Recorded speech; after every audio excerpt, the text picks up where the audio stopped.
Welcome everybody to this third video as a part of A Beginner's Guide to HortiPeMs. In this video, I will show you how to browse the massive label database from HortiPeMs and how to mass import the labels you would like to work with. It is strongly recommended to do this as soon as you start using HortiPeMs.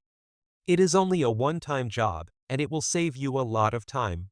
First, I would like to explain what labels are exactly in HortiPeMs. At the moment of making this video, there are more than 140,000 EPA-registered pesticides in our database.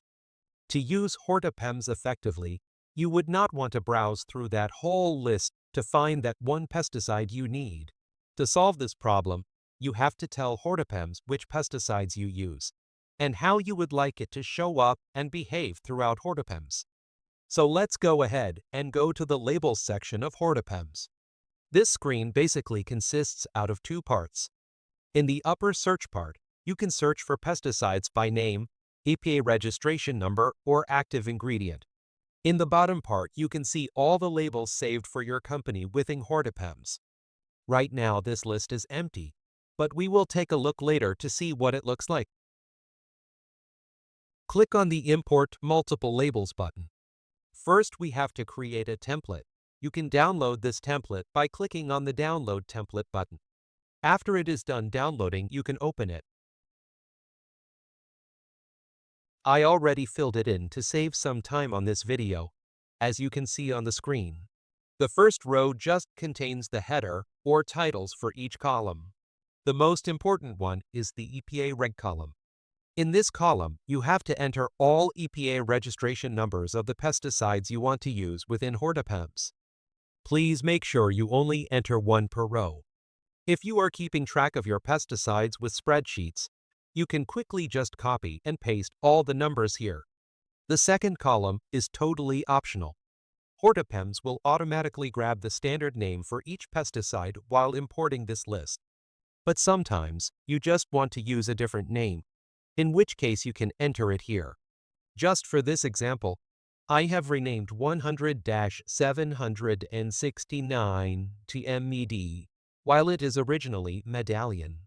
I also have renamed 499-544 to Pylon TR, and I renamed 7969-355 to Empress. The third column is the current inventory.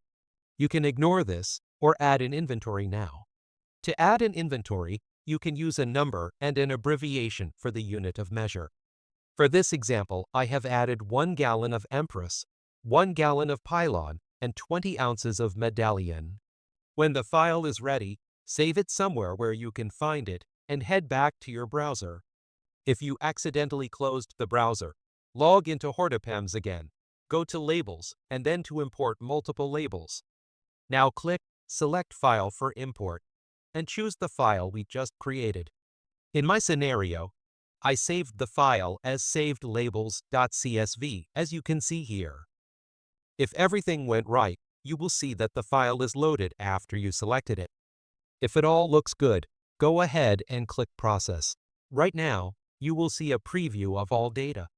This can take a minute to load, depending on how big the file is. In this preview, you can make adjustments where needed. In the name column, you can select a different name if you want. Some pesticides are registered with multiple names, so just pick the one you like. You also have the option to use a custom name. Choose Custom and enter the name you would like to use. As you can see, it did use the custom names we specified in the template, except for Pylon TR, because that is already an officially registered name for that EPA registration number. Right now, I will change Medallion back to its original name, and I will leave Empress as it is. The inventory can be adjusted here as well. You see that Empress and Pylon both have 1 gallon. Medallion has 1 pound and 4 ounces, which is correct because that adds up to 20 ounces. Sometimes, HortiPeMs interprets the formulation from a pesticide wrong. In this case, you can change it from into a liquid and solid formulation yourself quickly to keep on going. In the last column, you can enter the restricted entry interval number in hours. This number can depend per operation, application, and more. So for now, it is optional to fill it in. The last column is a link to the most recent registered EPA pesticide label. Click on it to open it. In this label, you can find detailed information about the pesticide, for example, the REI. When you think it all looks good, click Process and Import Labels at the top of the page. Now you get a quick summary of which labels were added successfully and which ones were giving trouble. Most of the time, the troublesome ones are duplicates. Either you have them twice in your list or they were already added to the account. Now let's go back to the Labels section. You will see that your saved labels list is populated. You can quickly search through it by typing in a keyword in the search box. You can also click on one to open the label to add comments, open the registered pesticide labels, and more.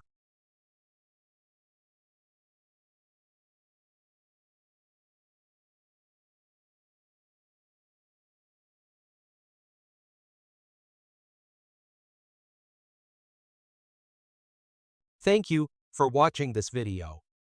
If you need help or you have any other questions, don't hesitate to send us an email at support@HortiPeMs.com.